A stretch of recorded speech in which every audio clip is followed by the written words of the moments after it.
Hello, everyone. Welcome to the Newsbrowse News broadcast.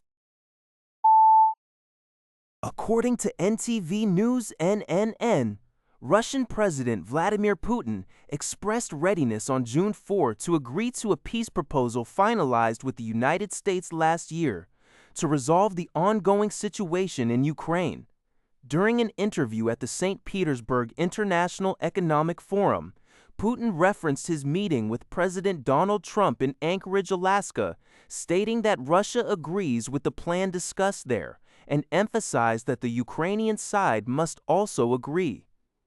On the same day, Ukrainian President Volodymyr Zelensky released an open letter addressed to President Putin, emphasizing the necessity of direct dialogue to bring an end to the war. According to Asahi Shimbun, Sheikh Naim, the supreme leader of Lebanon's Hezbollah, expressed a stance on June 4, rejecting the implementation of a ceasefire recently agreed upon by the Israeli and Lebanese governments. Hezbollah is demanding a complete withdrawal of Israeli forces from Lebanon as a condition for stopping hostilities. The ongoing conflict began after the United States and Israel launched preemptive strikes against Iran in late February, prompting Hezbollah to launch retaliatory attacks against Israel. In response, Israel expanded its military operations inside Lebanese territory. Despite a tentative ceasefire agreement reached between the Lebanese and Israeli governments in mid-April, fighting has persisted. Iran, which maintains close ties with Hezbollah, has repeatedly emphasized that a ceasefire in Lebanon is a crucial prerequisite for any comprehensive agreement to end hostilities with the United States.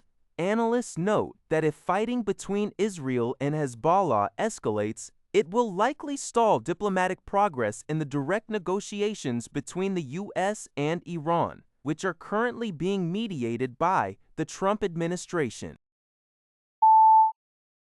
According to a report by Sing Tao, seismic activity in Japan has intensified significantly since April, with over 7 earthquakes reaching a seismic intensity of 5 week. Of particular concern is the Tohoku Sanriku region, which recently experienced a shallow magnitude 7.7 earthquake. Japan's Earthquake Research Committee has confirmed that slow-slip crustal deformation is accelerating in this area. Since this slow sliding fault phenomenon was also observed right before the devastating 2011 Great East Japan earthquake, scientists and meteorologists are on high alert.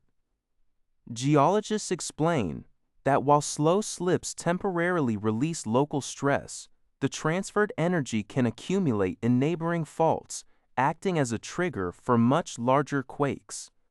Experts warn of a dangerous connection between current crustal movements off Hokkaido and the Tohoku region, alongside increased activity in the Itoigawa-Shizuoka tectonic line. This interconnected seismic activity could ultimately stimulate the Nankai Trough, dramatically increasing the risk of a catastrophic mega-earthquake in the region.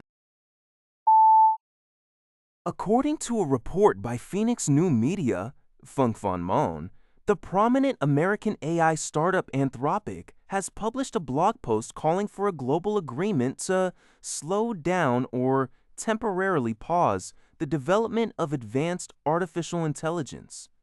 The company warns that current AI systems are progressing at an unprecedented pace and may soon achieve recursive self-improvement, a threshold where AI can upgrade itself without any human intervention, potentially triggering massive societal disruptions. Anthropic suggested establishing a global pact and a verification mechanism to ensure competitors adhere to the safety boundaries. While Anthropic maintains that its warnings are rooted in a serious commitment to AI safety, the proposal has drawn significant criticism. Some venture capitalists and political advisors have accused the company of practicing regulatory capture, attempting to use government regulations to stifle open-source models and suppress competition. Other critics suggest that Anthropic's alarmist warnings and its decision to restrict certain cybersecurity models are clever marketing tactics designed to hype up the power of its own technology. According to Al Jazeera, the United States Trump administration has characterized ongoing anti-government protests in Bolivia as an attempted coup against the nation's newly elected right-wing president, Rodrigo Paz. U.S. Secretary of Defense Pete Hegseth announced on social media that the U.S. military establishment would reject all attempts to overthrow the legitimate government of President Paz. Hegseth further suggested that the protesters, who include teachers, miners, farmers, and union workers, are working in league with narco-terrorists, a term used by the Trump administration to describe drug traffickers. President Paz, elected in October, ended nearly 2 decades of rule by the left-wing Movement for Socialism, MAS, and quickly sought to restore relations with the U.S. However, his administration has faced intense domestic unrest after cutting fuel subsidies and proposing controversial land reforms. Amid blockades and clashes, Paz has reshuffled his cabinet and implemented a 50% pay cut, while the legislature has authorized military deployment to clear protesters.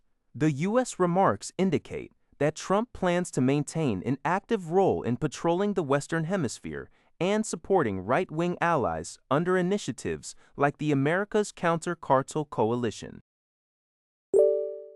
That's all for this video. Thank you for watching. See you in the next video.